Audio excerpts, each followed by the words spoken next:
It started with small things that most people wouldn't notice. A 7-year-old who suddenly stopped talking during lunch. Bruises that appeared on arms and legs with explanations that didn't quite add up. Children who hoarded food like they weren't sure when their next meal would come.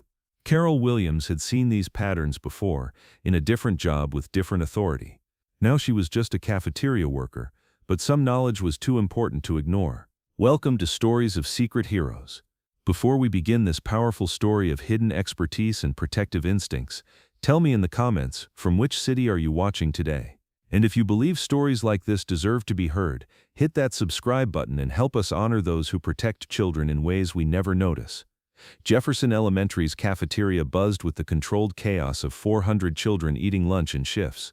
The smell of chicken nuggets and green beans mixed with the sound of plastic trays clattering and small voices sharing the drama of third-grade life. At the center of it all stood Carol Williams, wearing the standard hairnet and apron that marked her as part of the invisible army of people who kept schools running. For 20 years, Carol had served breakfast and lunch to generations of children. She knew which kids were lactose intolerant, who needed extra napkins because they were messy eaters, and which ones would try to trade their vegetables for dessert. The teachers and administrators saw her as reliable cafeteria staff, someone who showed up at 5:30 a.m. to start breakfast prep, worked through lunch rushes without complaint, and stayed late to ensure everything was clean and ready for the next day. Carol was 58 now, with graying hair kept neat under her regulation hairnet and hands that bore the small scars of decades working with hot equipment and sharp utensils. Her uniform was always spotless, her smile always genuine, and her memory for children's names and preferences was legendary among the staff. Mrs. Williams remembers every kid who's ever come through that line, Principal Martinez had told new teachers during orientation. She's been here longer than most of us and knows these families better than anyone. What they didn't know was Carol's story before Jefferson Elementary, or why someone with her background had chosen to spend 2 decades serving school lunches. 15 years earlier, Carol Williams had been Carol Thompson, MSW, a licensed social worker specializing in child protective services. She'd spent a decade investigating reports of abuse, removing children from dangerous homes, and testifying in court cases that determined whether families stayed together or were broken apart for safety. It had been the hardest job she'd ever loved. Carol had been drawn to social work by the same instincts that made her notice which children seemed hungry, which ones needed encouragement, and which ones carried themselves like they were carrying secrets too heavy for small shoulders. She'd wanted to be the person who stood between vulnerable children and the adults who were supposed to protect them but didn't. For 10 years she'd been good at it, really good. Carol had developed a reputation as someone who could get children to talk when they'd been silent for months, who could build trust with families in crisis, and who could navigate the complex legal and emotional landscape of child protection with unusual skill. She'd saved dozens of children from situations that could have destroyed them, removed toddlers from homes where drugs were more important than diapers, placed teenagers in foster care when their parents' addictions made them dangerous, testified in court cases that sent abusers to prison and gave children the chance to heal. But the job had taken its toll in ways that people outside the system couldn't understand. Carol had seen humanity at its worst, parents who sold their children's safety for drugs, relatives who looked the other way when they knew abuse was happening, systems that sometimes failed the very people they were designed to protect. The breaking point had come with Michael Patterson, a 4-year-old with curly hair and a gap-toothed smile who loved dinosaurs and asked questions about everything. Michael had been removed from his father's custody after neighbors reported hearing screaming and seeing bruises. For 6 months he'd lived with a foster family where he'd started to laugh again, where he'd learned to trust adults, where he'd begun to believe that the world could be safe. Then his father, David Patterson, had completed court-mandated anger management classes, drug counseling, and parenting education. He'd cried in court while promising to be better, while swearing he'd learned from his mistakes. The lawyers had argued that children belonged with biological parents whenever possible. The judge had agreed. Carol had followed protocol. She'd documented David's progress, verified his completion of required programs, and conducted the home visits that showed a clean apartment with new toys and child safety equipment. Every checkbox had been marked, every requirement met. 3 days after Michael was returned to his father's custody, he died from internal injuries caused by blunt force trauma to his abdomen. The investigation had cleared Carol of wrongdoing. She'd followed procedure, made decisions based on available evidence, and acted within the scope of her authority. The tragedy was ruled a result of David Patterson's deception and violence, not any failure of the child protection system. but Michael was still dead, and Carol couldn't escape the feeling that her expertise should have seen through David's performance, should have recognized the danger that protocol and legal requirements had missed. She'd tried to continue working. For months after Michael's death, Carol had attempted to return to her caseload, to resume the work of protecting children, but every case reminded her of what happened when the system failed. Every decision carried the weight of Michael's memory, and every time she had to trust a parent's promise to change, she saw David Patterson's tears and heard Michael's laughter. 6 months after Michael's funeral, Carol had submitted her resignation. She'd moved to a different state, changed her name back to her maiden name, and applied for the first job that would let her help children without the burden of making life-or-death decisions about their safety. The cafeteria position at Jefferson Elementary had seemed perfect. She could make sure kids got fed, offer them kindness and stability, and provide the kind of consistent adult presence that mattered to children without carrying the weight of official responsibility for their protection. For 15 years it had worked. Carol had found peace in the routine of food service, satisfaction in the simple act of ensuring children didn't go hungry. She'd built relationships with kids who saw her as the friendly lunch lady who remembered their names, asked about their families, and always had a gentle word when they seemed upset. But Carol Williams could never really stop being a social worker. The training was too deep, the instincts too strong, the knowledge of what to look for too automatic to ignore. She'd simply learned to apply her expertise quietly, without official authority or legal responsibility. She noticed things. Which children seemed to lose weight suddenly, suggesting problems at home?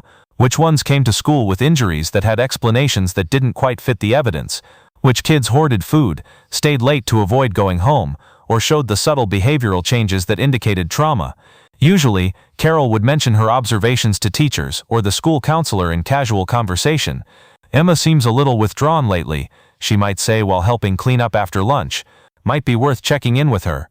Her insights were valued because they came from someone who saw every child every day, but they were considered intuitive rather than professional. The staff had no idea that Carol's intuitions were actually the result of 15 years of graduate-level training in child development, trauma recognition, and protective intervention strategies. The patterns that started becoming obvious in October were the kind that Carol's professional training made impossible to ignore. 7-year-old Emma Rodriguez had always been one of the bright spots in Carol's day. A chatty, energetic second grader who approached the lunch line with stories about her weekend adventures, excitement about upcoming family events, and endless questions about what was being served and whether it was the good kind of whatever was on the menu. Emma had been in Carol's lunch line since kindergarten, and Carol had watched her grow from a shy 5-year-old who whispered her lunch choices to a confident 7-year-old who would recommend menu items to other students and always remembered to say thank you before taking her tray to the tables. But 3 weeks into the new school year, Emma changed. It started subtly. She approached the lunch counter with less energy, spoke more quietly, stopped making the jokes that had made Carol laugh. Carol might have attributed it to the adjustment of returning to school after summer break, except that Emma's changes became more pronounced over time rather than improving as she settled into her routine. By October, Emma had stopped talking almost entirely during lunch. She'd approach Carol's station with her head down, point to what she wanted rather than speaking, and accept her food without the eye contact that had been natural for her since kindergarten. Carol noticed other changes too. Emma had started wearing long sleeves and pants even on warm days when other children wore shorts and t-shirts. She'd begun sitting alone at lunch tables where she used to laugh and chat with friends. Most concerning, she'd started hoarding food, stuffing rolls in her backpack, saving fruit cups for later, asking for extra crackers and explaining that she was really hungry today. As someone trained to recognize signs of abuse and neglect, Carol knew that food hoarding often indicated either severe food insecurity at home or trauma-related anxiety about when the next meal would come. Combined with Emma's behavioral changes and choice to conceal her body under clothing, the pattern suggested something serious was happening in Emma's life. Then Carol started noticing the physical signs. A mark on Emma's wrist that looked like fingerprints from an adult hand. A purple bruise on her shoulder that was visible when her shirt shifted while she reached for milk. A scratch on her neck that seemed too precise to be accidental. When Carol had gently asked about the marks, Emma's explanations had the rehearsed quality that Carol recognized from her social work days. Responses that had been practiced and coached, delivered with the kind of fear that suggested consequences for saying the wrong thing. "I fell off my bike," Emma had said about bruises on her legs, even though Carol knew Emma's family didn't own bikes. "I ran into a door," she'd explained about a bruise on her forehead, speaking so quietly that Carol had to lean down to hear her. "I'm just clumsy," had been her response to questions about multiple small injuries, delivered with the kind of resignation that no 7-year-old should possess. Carol recognized the signs because she'd documented them in hundreds of case files over her 10 years in Child Protective Services, but she wasn't a social worker anymore.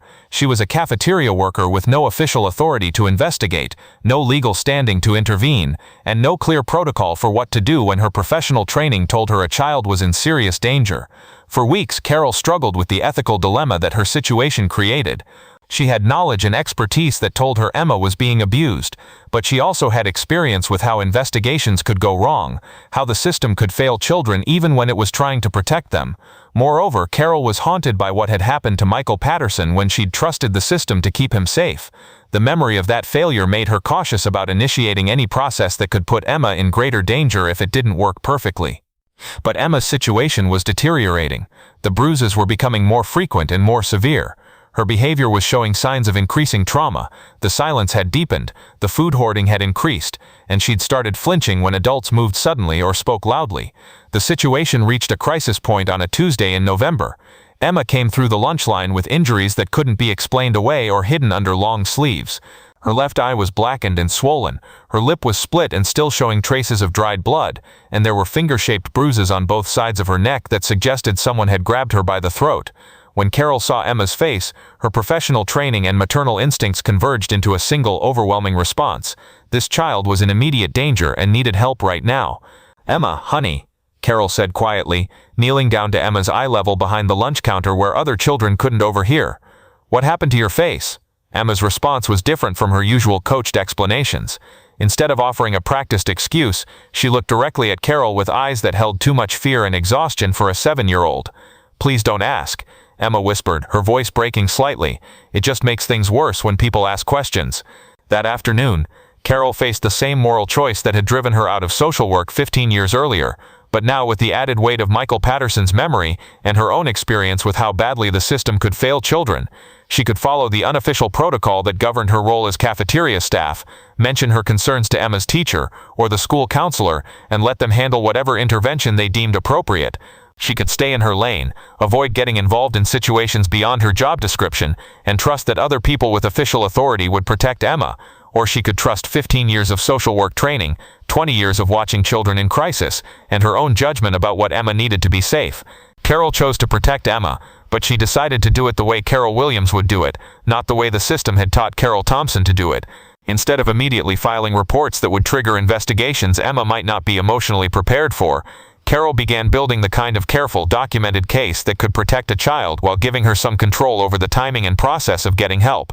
During the remaining lunch periods that week, Carol started taking discreet photos of Emma's visible injuries with her phone, not invasively or without Emma's knowledge, but creating documentation that might be crucial later. She began noting Emma's behavioral changes, her comments, and the progression of her injuries in a small notebook she kept in her apron pocket.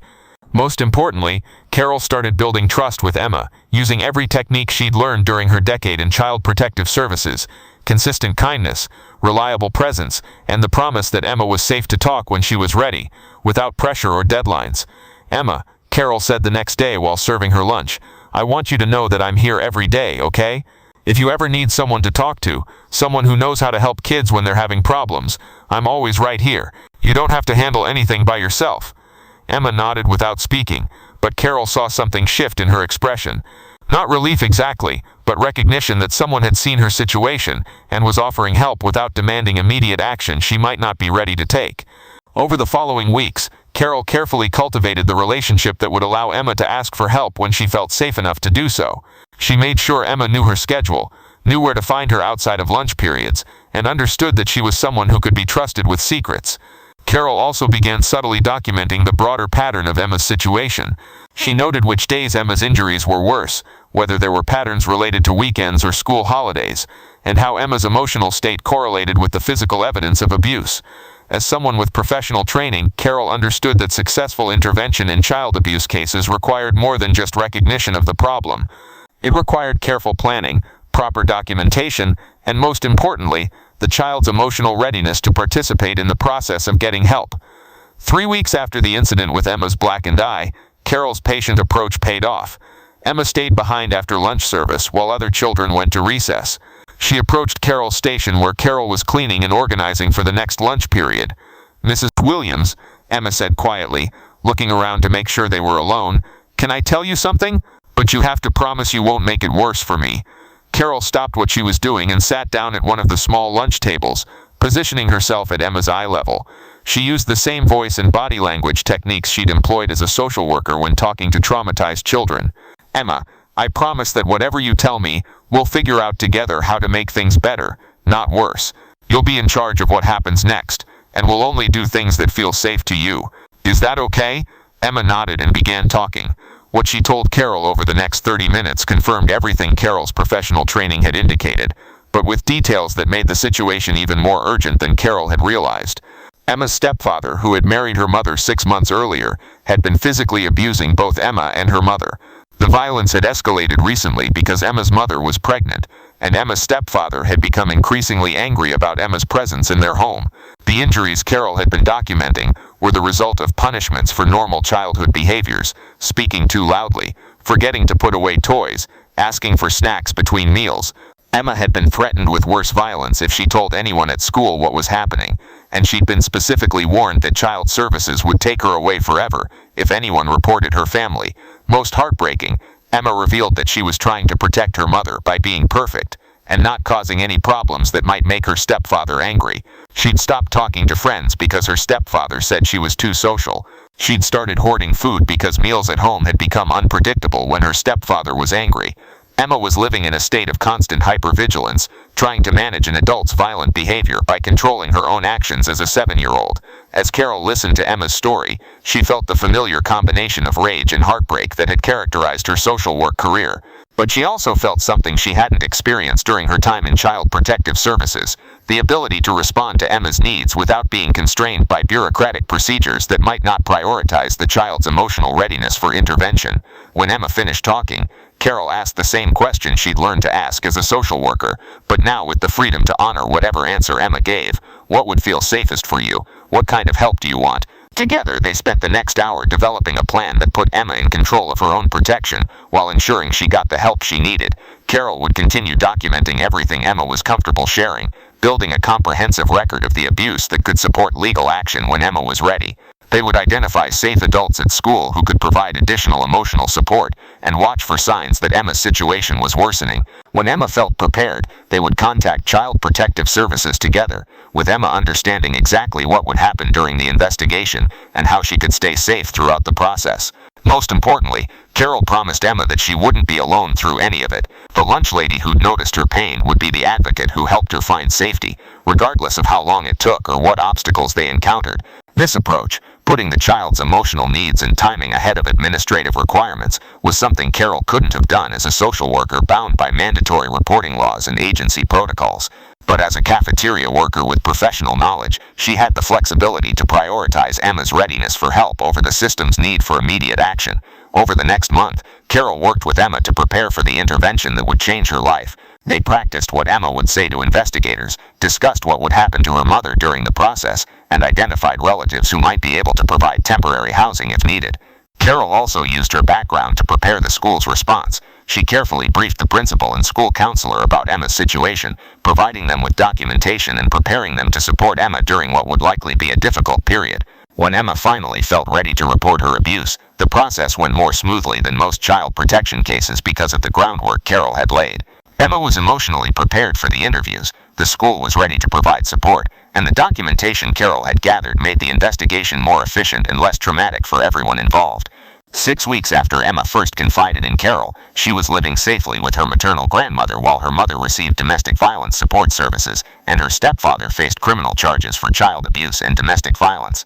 The transition wasn't without challenges. Emma struggled with guilt about her mother's situation, anxiety about testifying in court, and the normal adjustment difficulties that come with major life changes. But throughout the process, she had Carol as a consistent advocate who understood both the legal system and the emotional needs of children in crisis. Carol's role in the case was described in official reports as concerned school staff member who provided initial documentation and ongoing support. Her background in social work never appeared in any paperwork, and her expertise was attributed to extensive experience working with children and intuitive understanding of child welfare issues.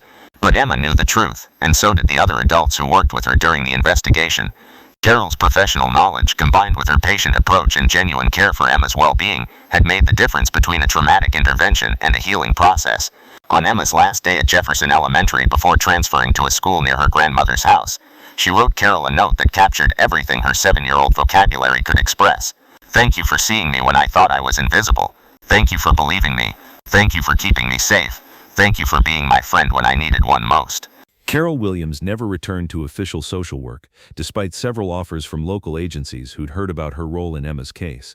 She continued serving lunch to children at Jefferson Elementary, wearing the same hairnet and apron, following the same daily routines that made her part of the school's invisible infrastructure. But everything had changed in terms of how her expertise was recognized and utilized within the school system.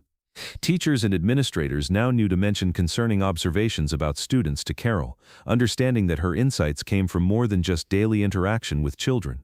When kids seemed withdrawn, showed signs of problems at home, or displayed behavioral changes that suggested trauma, Carol was quietly consulted for her professional perspective. The principal created an informal protocol where Carol's observations about student welfare were documented and considered alongside academic and behavioral assessments. Her intuitive insights were valued and trusted because staff had seen how accurate and helpful they could be. Carol became an unofficial child advocate operating within the school system, someone who could spot problems early, build trust with vulnerable children, and navigate the complex process of getting help while keeping kids safe. Her unique position allowed her to apply professional expertise without the constraints of official authority, creating better outcomes for children who needed protection. Over the next 2 years, Carol's careful observations and patient relationship building led to early intervention in 4 more cases of suspected abuse or neglect. In each situation, she was able to work with children to prepare them for the help they needed, ensuring that protection efforts were trauma-informed and child-centered. Her approach had evolved beyond what traditional social work training had taught her. By combining professional knowledge with the patience and flexibility that came from working outside official systems, Carol had developed a method of child protection that prioritized healing alongside safety. The lunch line at Jefferson Elementary remained the same chaotic, joyful place it had always been. Children still traded vegetables for dessert, still told Carol about their weekends and their pets, still relied on her for extra napkins and encouraging smiles. But now it was also a place where vulnerable children knew they could find someone who would see their pain, believe their stories, and help them find safety in ways that honored their courage and protected their dignity. Carol Williams served lunch to children for 20 years, but she never stopped protecting them. She'd simply learned to do it from behind a cafeteria counter instead of from behind a desk, using a hairnet instead of a badge, offering protection one meal, one gentle conversation, one saved child at a time. Some social workers retire to quiet lives away from child welfare. Others retire to school cafeterias where they can keep watching, keep caring, and keep protecting, transforming lunch service into life service, one child at a time. So I ask you, have you ever met someone like Carol Williams? Someone whose previous expertise followed them into new work, who used ordinary positions to provide extraordinary protection? Share their name in the comments. Tell us their story. Because here at Stories of Secret Heroes, we believe the greatest protectors sometimes wear hairnets instead of badges and serve hope alongside lunch. Thank you for watching. If this story moved you, subscribe and share it with someone who needs to remember that heroes come in all forms. Sometimes they're the ones who know exactly how you like your lunch and notice when something's not right in your world. Stories of Secret Heroes, where the protectors never really stop protecting.